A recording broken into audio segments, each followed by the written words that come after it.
Today is the start of the pre-season 2023. So here is our quick rundown of all of the changes that you need to know and how it affects our tier list going into this patch 12.22. Yes, Season 12 has finally come to a close, so now it's time to grind out some MMR, play with your friends, experiment with all these new changes, and learn the game all over again before Season 13. Now there is not quite as much change as last season, but still plenty to cover, especially in the jungle. So hopefully this video can update you about everything you need to know about what's changed and what champions are going to be a lot better, still OP, or a lot worse in this patch.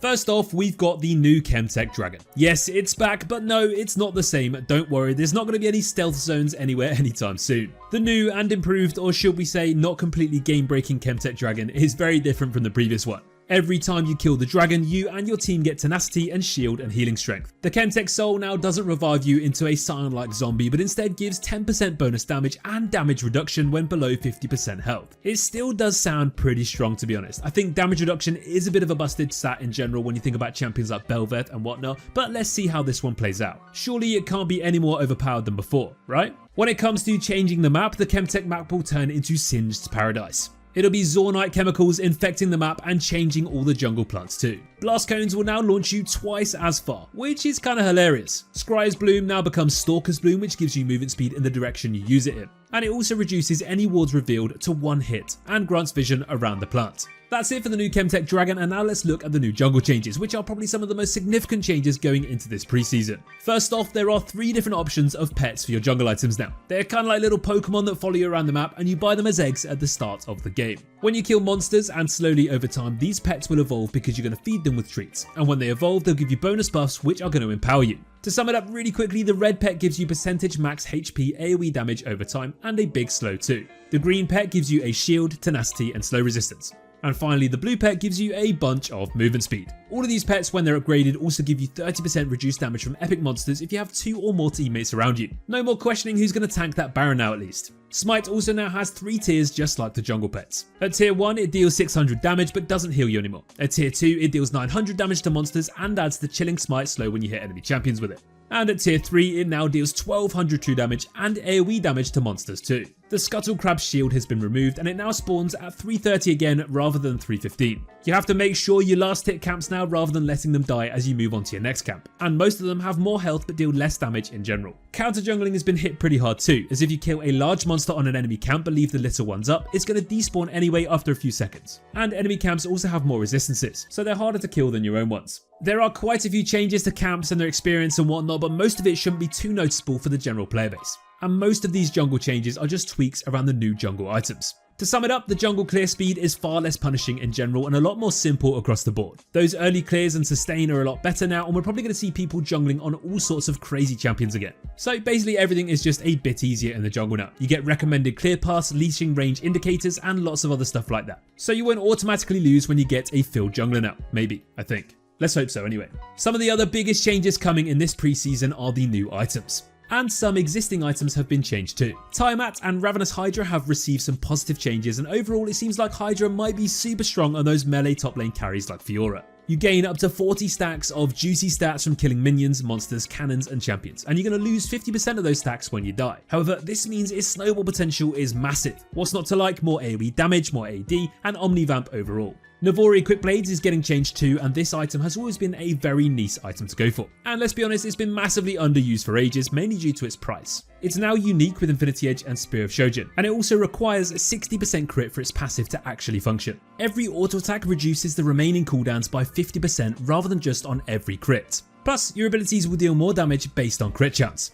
This item sounds really intriguing, and we're going to see how those melee carries like Tryndamere can use it, and maybe some AD carries too like Lucian. Aegis of the Legion is now 200 gold cheaper, and this item already offers a lot. Now it's just better value, and to be honest it seems like quite a significant buff. Especially so for supports, making them very tanky very quickly. Randuin's Omen is now more expensive and the stats aren't upped that much either. Its active now has a big AoE slow though on a mere cooldown, but overall it doesn't seem as positive as some of the other changes. Especially with Frozen Heart still being such a great item for armor to go for and all the anti-physical damage capabilities. Abyssal Mask now has a better stat pool and it's just generally far more viable than it has been recently. This one could definitely be a much more prioritized magic resist option. Sunfire Aegis is no longer classified as a mythic item and it's just an armor item now rather than offering both defenses. Sunfire has been such a strong item for some time now, and this is turning this item into far more of a situational option. This one will likely hurt some top laners that rely on rushing it for wave clear, or some junglers that need it for their jungle clear, but it's not a bad armor option still in certain matchups.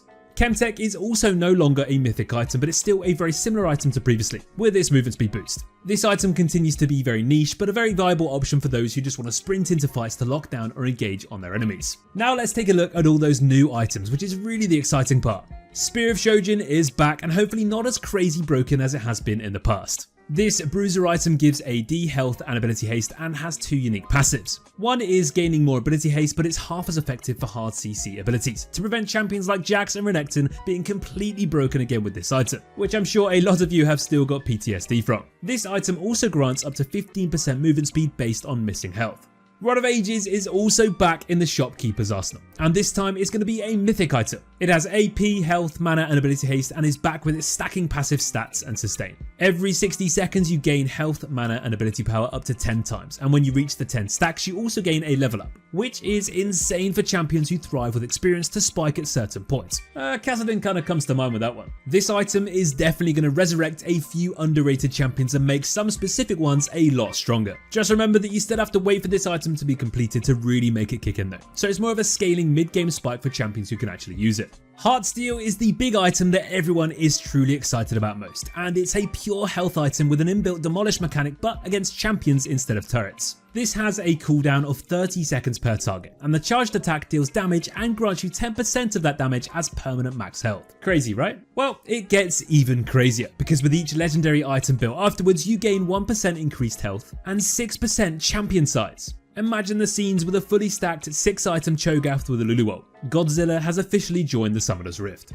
Next up, we've got the new tank mythic item in Radiant Virtue. This item gives mixed resistances, HP and ability haste, and some pretty damn funky unique passives too. When you cast your ultimate you transcend and increase your max health by 10% for 9 seconds. This has a cooldown of 60 seconds, but here's the fun part. Once you've transcended, you and your allies within 1200 range of yourself get a chunk of non-ultimate ability haste and heal for 0.5% of your max health every 3 seconds, increased up to 100% based on the champion's missing health. This item is going to be absolute madness for enabling your carries and teammates to just go completely ham in teamfights. So we're really excited to see which champions can benefit from this one the most. Jack-Show is another new tank mythic item granting the same stats as Radiant Virtue with HP, armor, magic resist and ability haste. This is a massive extended fight tanky dream item to go for. You get stacks of armor and magic resist up to 8 stacks for each second in champion combat, and when you reach max stats you drain enemies around you for 3% of your max health as magic damage, and it heals you for the same amount. Your resistances are also increased by 10% until you leave combat.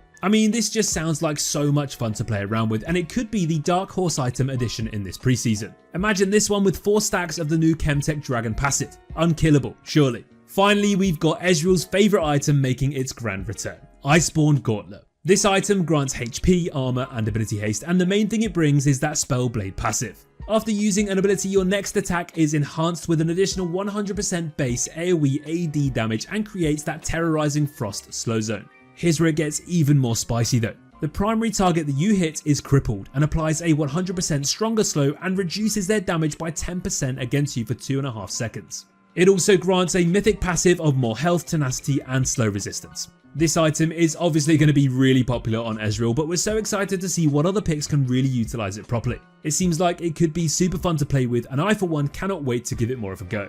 Well, that's it for the item additions and changes, so let's quickly go over some of the more important general changes that you need to know before heading into our tier list. Riot have added some more pings into the game in an attempt to help communication without adding voice chat. There's new vision pings, off-screen pings, and you can now track enemy and allied ward timings. Then you've got the new objective voting system. For example, now you and your team can decide together whether contesting a dragon is worth it or not. It appears on your screen kind of like a surrender vote, so it's easy to submit your vote without disturbing your gameplay.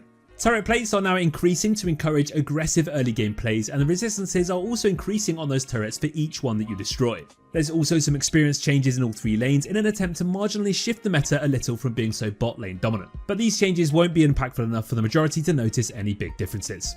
In solo queue, your names are now hidden in champion select, so scouting out your teammates is no longer possible. This is likely an attempt to prevent griefing in champ select and reduce the frequent dodging that happens across the board, but especially so in high-elo. Early surrender time for AFKs is now reduced from 10 minutes down to 3 minutes and 30 seconds, and you no longer need to wait until 3 minutes for a remake because it's now 90 seconds instead.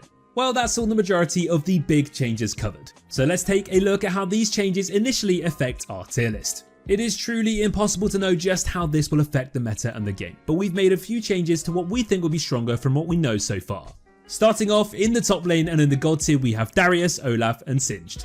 In the S tier, we have Poppy, Shen, Sejuani, Mordekaiser, Nasus, Ornn, Wukong, Garen and Camille. Yes, that is a lot of champions, but this patch is most likely going to impact the top lane more than any other role, significantly. K'Sante is going to move up to the B tier as well as Vayne and Gragas. Jax and Cho'Gath move up from B to A and Camille moves up from A to S. Set moves down from A to B and Pantheon moves down from B to C. True Damage is the name of the game in the top lane this week, as every player under the sun will be testing out all of those funky new tank items. But it might be those bruisers who actually come out on top of it all, with items like Spear of Shojin and the new Ravenous Hydra buffs. Darius is one of those champions that's only going to get even better with these changes though. He is absolutely fantastic at melting through tanks with the true damage on his ultimate, and he out-sustains them with his Q and out-trades them with his bleed passive. Darius has been having the season of his life for pretty much the majority of season 12 ever since that big durability update, and those teleport nerfs helped him out too because he does rely on having both Flash and Ghost as his summoner spells. The thing is, if you thought Darius was already strong, he's only going to get better, and that's why we've placed him in the god tier going into the new preseason.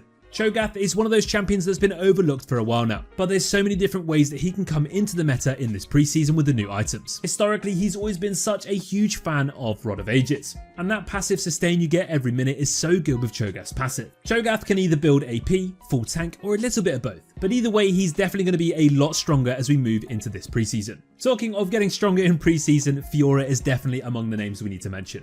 Now, we aren't going to move her up from the A tier just yet, we are going to see how it pans out. But she's always been one of those champions that you do get a bit scared when you come up against her, because if she's good enough, she can outplay literally anyone. Well, the new Ravenous Hydra changes could mean rushing it first on Fiora is actually a viable option. The stacking stats you get means she can snowball really well, become really strong really quickly, and just dominate you and win the game in that side lane. Fiora is without doubt one of those champions you do need to keep your eye on this patch. With everyone thinking about those tanks, Fiora has true damage, she has mobility, she has incredible snowball potential, and she might just be able to benefit from the new item changes more than you may think. Moving into the jungle now. In the S tier, we have Bel'Veth, Mordekaiser, Udyr, Amumu, Sejuani, Rammus, Volibear, Zac, Master Yi, and Warwick. Yes, Warwick and Sejuani move up into the S tier, and Fiddlesticks unfortunately moves down from the God tier all the way down to the A tier. Trundle moves up from B to A, and Jax and Taliyah move up from C to B. Warwick has always been a really good jungler when it comes to duels and fights and out-sustaining his enemies and snowballing. But when it comes to actually clearing the jungle without a timeout, he can't really do it that effectively. The jungle changes coming in this week allow him to actually kill camps easier because of the AoE damage from the jungle pets. So single target clearing junglers like Warwick and Trundle are definitely going to be a lot better now.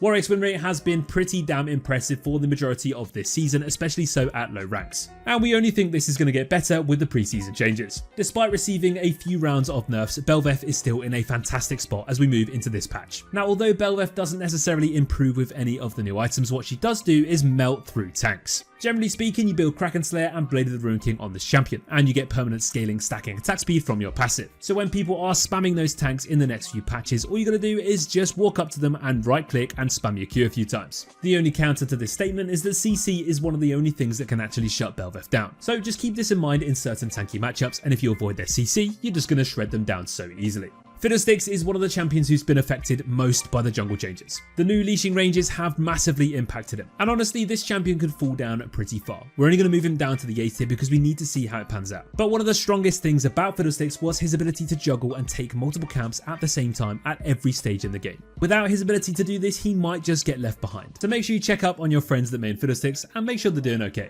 Let's jump into the mid lane now then, and in the God tier we just have Swain. In the S tier we have Vex, Diana, Zed, Echo, Syndra and Vladimir. Kassadin and Anivia also move up to the S tier this week. Cassiopeia and Taliyah move up from B to A, Corki, Azir and Vigon move up from C to B, and Fizz moves down from A to B. Swain's opportunities with those new items are endless, and for a champion already performing so well with his existing itemization, it could just get even better for this guy. The AoE damage, the catch potential, the sheer amount of healing and everything else that this champion brings to the table are still just as good as ever. And we think with the preseason changes, the new items, it's only going to get better for Swain. Rod of Ages is back, which means Kassadin is probably probably sitting somewhere licking his lips at the moment. This item on this champion back in the day was absolutely busted, and now the fact that it grants a level up upon completion is just going to make it even better for him. More total mana is always good for Kassadin. His ultimate absolutely shreds through his mana pool, but it is kind of offset by the fact that Kassadin's damage and mobility with this ability is just absolutely bonkers. This champion has been a little bit underappreciated and underrespected for a few patches now. There's still a fair amount of Kassadin one-tricks out there still dominating that solo queue ladder, even though he's nowhere near as popular as he used to be. One thing we do know though is that so many people are going to revisit this champion again. So whether he's completely broken in this preseason or even just a little bit better or even the same, either way you're going to see a lot more of him in this patch. Similar to Kassadin, Anivia is also probably going to make a bit of a return for the same reasons as Kassadin. Rod of Ages is really good on her, and she's also been performing really well anyway. She has incredible wave control, she's got really good scaling, and as long as you pick her in the right matchup, it's really easy to win games and be impactful on her. Anivia has a variety of mythic choices to go for already, but Rod of Ages being added to that collection is only going to improve her chances of being even more viable. Moving down to that bot lane now with those AD carries, and in the S tier we have Seraphine, Kai'Sa, Twitch, Tristana, Samira and Jhin. Ezreal, Kog'Maw and Vayne all move up from B to A this week following on from those preseason updates. Kai'Sa is still in that S tier and one of the best AD carries in the game at the moment, and this is not going to change going into the preseason. She's one of the best blind pickable AD carries you can go for already, which is a really attractive trait for any AD carry. She's really good at melting through all types of targets, including tanks with her passive. She offers self-peel with her ultimate, she has shield, she has burst, she has wave clear, she has basically everything that you want from this role at the moment. And to top all of that off, her scaling is exceptional too. Once you've got those core items and you've evolved those basic abilities, you just become a bit of a monster. And for a champion already performing so well recently, she's not going to get any worse. When tanks get more popular, so does Vayne. And despite having a bit of a poor performance recently with a very vulnerable lane phase, if you can get out the lane phase, Vayne is going to be one of the best champions in the game against certain tanky drafts. You have got to know what you're doing on this champion, you need to know how to maximize and be efficient in the lane phase. But if you see 5 tanks on the enemy team and you lock in Vayne, you're probably going to win the game already.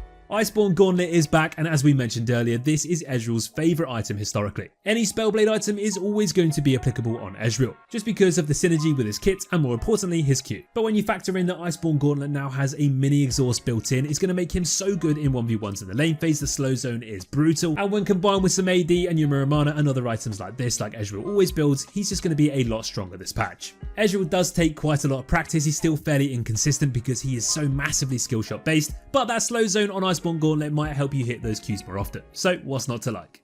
Finally, we've got that support tier list, and this role is the least affected by the preseason patch, and therefore not too many changes here. In the God tier, surprise surprise, we still just have Janna. And in the S tier, we have Maokai, Taric, Amumu, Sona, Nami, Soraka and Blitzcrank. Rakan is now classed as a melee champion, and the only change coming in this week, moving up from B to A. Janna has probably been one of the best champions for the entire season ever since that mid-scope update. And with yet another patch with no Janna nerfs, she is not going anywhere. Janna has some of the best utility in the game for any support. She's fantastic throughout all stages of the game, and she just offers so much, and she can impact the game in so many different ways. She has shield, she has healing, she has knockback, she has setup gank, she has pretty much everything that you want from a support. And as long as you don't absolutely int in the lane phase, you just can't go wrong with this champion. Someone that's far more inconsistent but still very strong is Blitzcrank. He is still pretty reliant on hitting those Qs consistently to actually be impactful, but due to the nature of just how good those hooks actually can be if you land them, mean that he's still one of the best supports in the game. And as long as you have an AD carry or a bot laner in your lane that has some form of burst damage to capitalize on those hooks, you're probably going to win lane. Whether it's stomping the lane phase or catching out that AD carry in the late game Baron teamfight, there's so many ways that you can win games on your own on Blitzcrank,